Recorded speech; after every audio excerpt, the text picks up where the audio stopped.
Nightmares that cannot be forgotten. Today, the world is facing the most brutal blows of nature. Earthquakes, fires, floods, thousands of lives hang in the balance. You have to see this to realize how fragile our world is. Stay with us. The most important and disturbing things are ahead. Imagine, it's late at night. You are sleeping, covered with a warm blanket, in your home, full of comfort and security. Suddenly, the earth begins to shake. Walls crack, lights go out, houses collapse all around. Screaming, chaos, darkness. You're in hell. That's how the morning began for millions of people in Turkey. The earth tremors have awakened not only the earth, but also human fear, despair, and pain. A family that just hours ago was planning their future is now struggling to live under the rubble. 6-year-old Aish woke up to a rumbling sound. In the blink of an eye, her house was reduced to a pile of rocks. For 6 long hours, she lay in the dark, clutching her teddy bear, the only thing left close to her. She had been rescued. She was taken out, but her parents are still being sought. I could hear her voice from under the rubble, but it was impossible to get through, says a neighbor of the family in tears. He risked his life to get the girl. When I saw her alive, I thought it was a miracle. But what about those who are left without such miracles? At dawn, instead of the familiar streets, the residents saw ruins.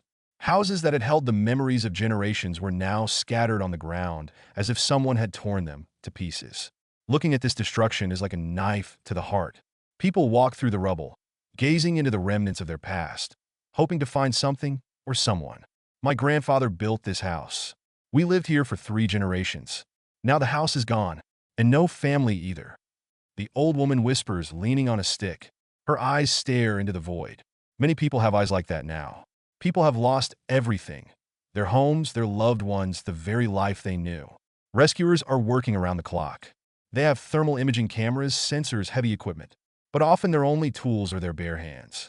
They dismantle rocks, block by block, sometimes risking their lives for the sake of those who may be under the rubble. Each life saved is a small victory in the war against disaster. But time is running out. We found the woman 15 hours later, trapped by a concrete slab, says one of the rescuers. She looked at me and said, "You are my angel." How can I forget her words? How can I forget her eyes? But behind every rescue story, there are dozens of tragedies. Not everyone makes it out. The rubble becomes mass graves. People cry over the rubble, calling their relatives, but only silence is the answer. This silence is deafening. Yet amidst this chaos, there is room for solidarity. Turkey is not alone. Hundreds of rescuers from different countries are already here. They're working side by side with the locals to save those who can still be saved. They're bringing tents, food, water. Psychologists are helping children who overnight lost everything. Toys home, mom, dad. One moment, and their world is shattered. But if you think that's the worst tragedy of the day, wait until you find out what happened in Hawaii. Have you ever seen lava devour houses? A relentless stream of fire raging across the land, sweeping away everything in its path. At the foot of Kilauea volcano, that nightmare has become a reality. The volcano came to life suddenly. The first blasts of magma broke the silence, as if awakening a sleeping giant. And then, the lava, red-hot alive, began its journey down the slopes, toward the people, their homes, their lives. Emma, a resident of a small village, recalls with a shiver in her voice, "We watched the lava coming. It was eating everything, trees, houses, our memories. We tried to take anything, but we didn't have a chance. My house was gone in minutes. It just melted away. Where yesterday there were cozy houses, today there is ash and smoke. Hot lava flows have already destroyed 15 buildings. They move with terrifying slowness, giving people time to watch their own powerlessness. Some have managed to save a box of family photos, others an old cat. But many lose everything. I saw a man standing in front of the house," says the rescuer. He was screaming into the void because he couldn't bear the sight. The house he had built with his own hands was burning right in front of him. For children, the sight is particularly unbearable. One little boy stood on the road looking at his family's house on fire. His cry was piercing. "Why did this happen to us?" He repeated it over and over again while his mother tried to comfort him, herself barely holding back tears. The fire spared no one. It has burned the forests that protected villages from the winds, destroyed the farms that fed the locals. The lava is moving, leaving behind nothing but a void, black, charred earth where life once thrived. People here were used to living in the shadow of the volcano. They knew it might wake up, but no one was prepared to see the fire devour their world. And the worst part was the feeling of helplessness. How do you fight the lava? How do you protect your past and your future from an element that won't listen and won't stop? Hawaii is watching their paradise turn into hell. Have you ever been afraid that the water would swallow up your home? That everything you love and fought for would disappear in an endless stream of dirty water? This is exactly what the people of Jakarta have experienced. First, there was the rain. The usual heavy rain, as it often does in Indonesia. But it soon turned into something more.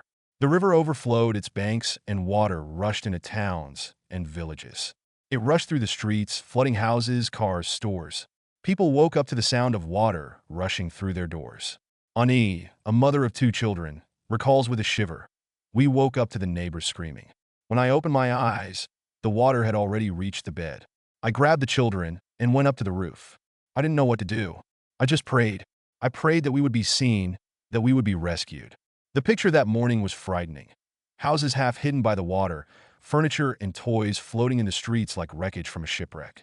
Everything that was part of someone's life yesterday is now washed away, destroyed. Children sit on rooftops clutching their salvaged toys. Old people, unable to move, wait for help as they watch their homes go underwater. "We couldn't go anywhere," says Ramith, a local resident. "The water was too strong. We just sat on the second floor and waited. We waited for hours. I won't forget that feeling, helplessness. You can't do anything but watch the water take everything away. Authorities don't have enough resources to help everyone. Rescue boats are working nonstop to pull people out of the water, but for every person rescued, there are dozens who are still waiting. Those who remain safe are doing what they can to help, collecting food, building temporary shelters out of wood and old plastic. In the flooded streets, children search for any of their belongings.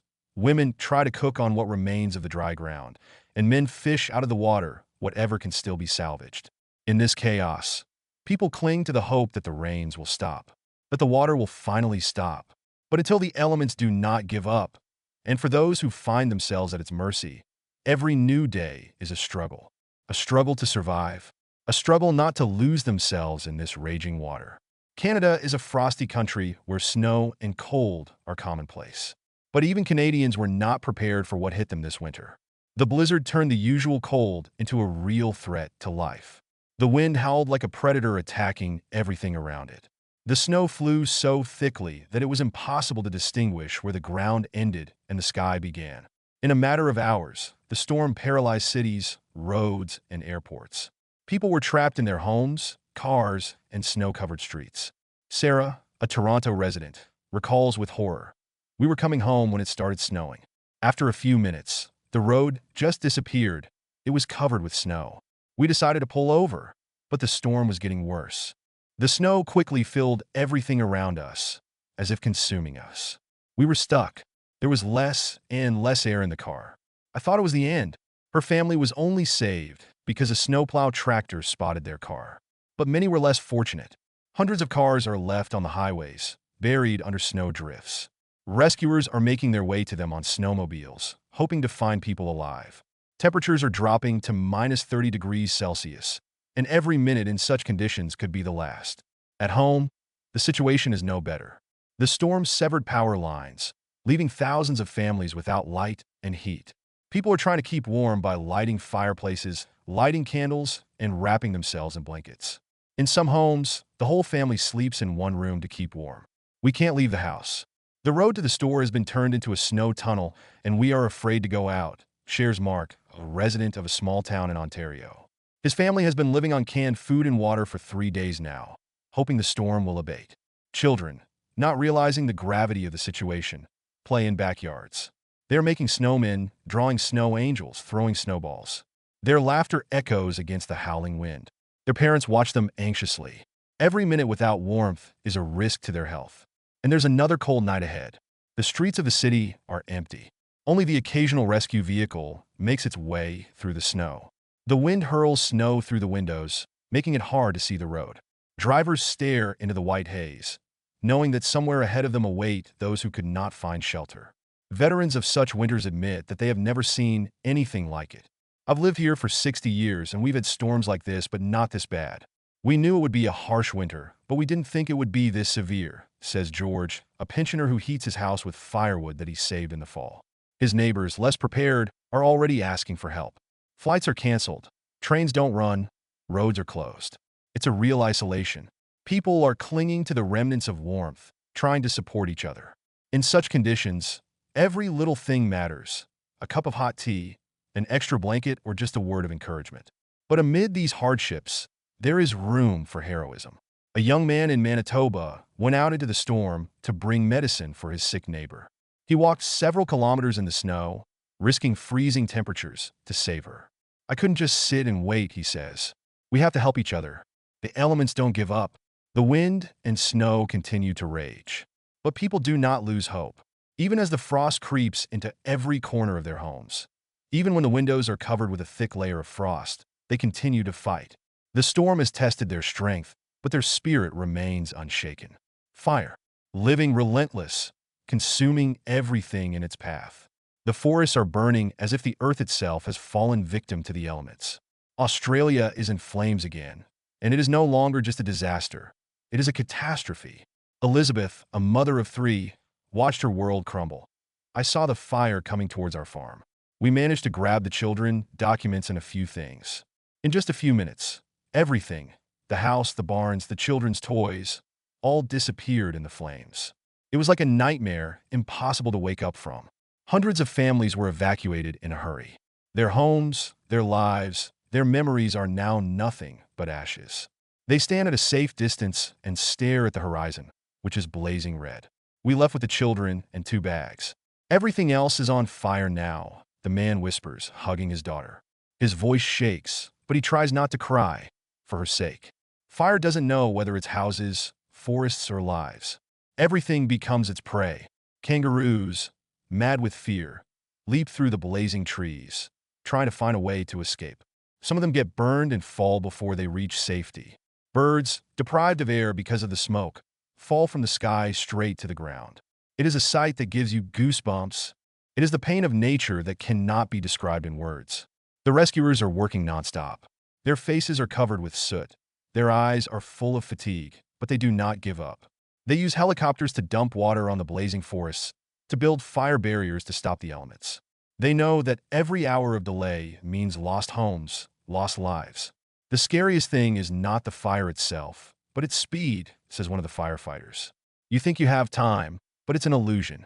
The wind changes direction, and everything you planned falls apart in seconds. There is silence in the shelters where residents have been evacuated. People sit huddled together, some crying, others just staring into the void. Children play with the toys they managed to save, not fully realizing that they have lost their home. And their parents think about how to start from scratch. Among the evacuees are those who lost more than just their homes. My neighbor tried to save his horses. He didn't have time, says a woman with shaking hands. The fire came too fast. We didn't even have time to say goodbye. But even in this hell, there is room for heroism. A man risked his life to wade through smoke and fire to get out his neighbor who was trapped in his own home. I just couldn't leave him, he says. It's wrong to leave people behind at times like this. Nature suffers just as much as humans. Forests that have been home to thousands of species for centuries are turning into black deserts. Koalas cling to charred trees, their fur covered with burns, their eyes full of pain. Rescuers try to help the injured animals, taking them to veterinary clinics, but they know many can't be helped.